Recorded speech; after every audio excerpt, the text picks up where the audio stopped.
Now, from WYDC TV, this is Big Fox News at 10. Good evening. I'm Anna Manuel with Big Fox News. Prosecutors and defense set the stage in their cases today in the Thomas Clayton murder trial. A jury must decide whether he hired someone to have his wife, Kelly, killed. Big Fox's Andrea Lopez has the latest from Steuben County. The Thomas Clayton murder trial continued today with the opening statements of the prosecutors and defense. The defendant, Thomas Clayton, is charged with hiring Michael Beard for having his wife murdered in their Cayton home back in September 2015. Kelly Clayton was 35 when she was brutally murdered in their family home around 11 p.m. with her two small children asleep in bed.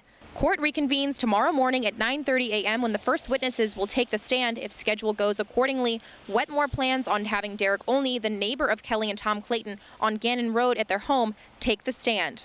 We will continue covering this case and have all the latest updates tomorrow. But for now, I'm Andrea Lopez with Big Fox News reporting from the Steuben County Courthouse in Bath. Thank you, Andrea. Meanwhile, New York Governor Andrew Cuomo's helicopter was forced to make an emergency landing yesterday.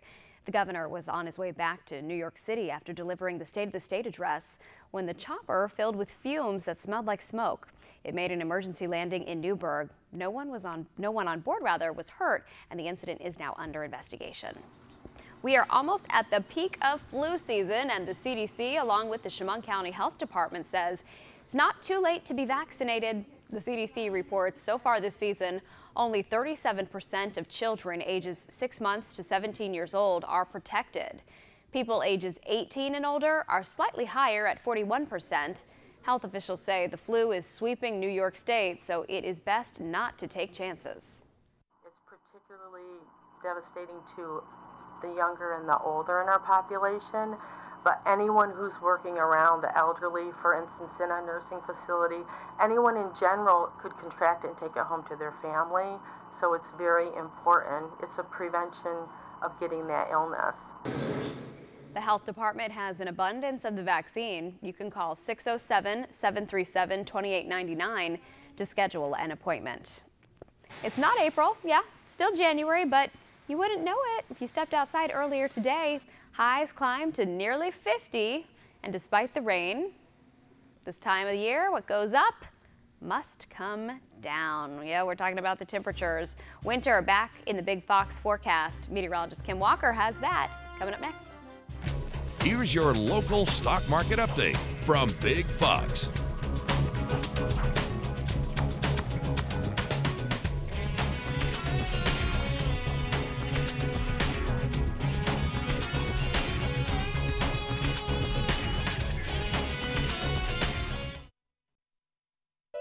Now, your Twin Tiers forecast from Big Fox. Well, good evening, everyone. Temperatures surged up today into the 50s across the region. And take a look at this. 57 degrees was the high in Watkins Glen, 52 in Ithaca, 51 degrees in Binghamton. In Elmira, it was 54 degrees. Corning, 58 degrees.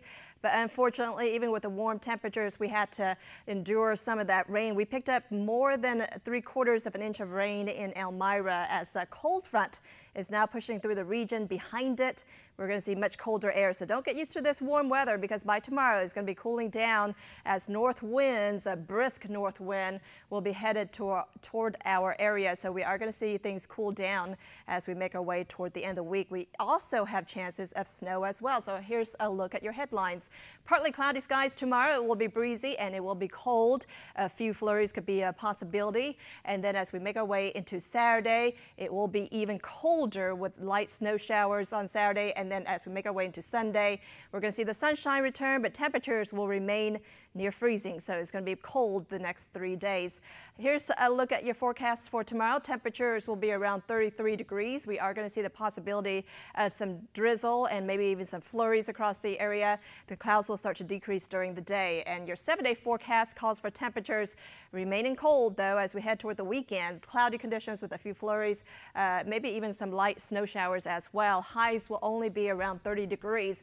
34 for your your Sunday with a lot more sunshine, and as we head into Martin Luther King Day, we are going to warm up a little bit. Highs will be close to around 40 degrees after those teens. Overnight lows will climb up, so 28 degrees by Monday night. On Tuesday, look for highs around 47 degrees, and then we have chances for some showers, but it will be relatively mild with a high around 45 degrees on Wednesday. Yeah, these temperatures have been pretty interesting because you don't usually think of it being almost 50 degrees this time of year. Yeah, usually that happens before a cold front comes in because we usually see southwest winds come in, and so it helps to warm us up, and then, you know, right behind that cold front. Yeah. It hurts even more then when Exactly. it drops on back down. All right.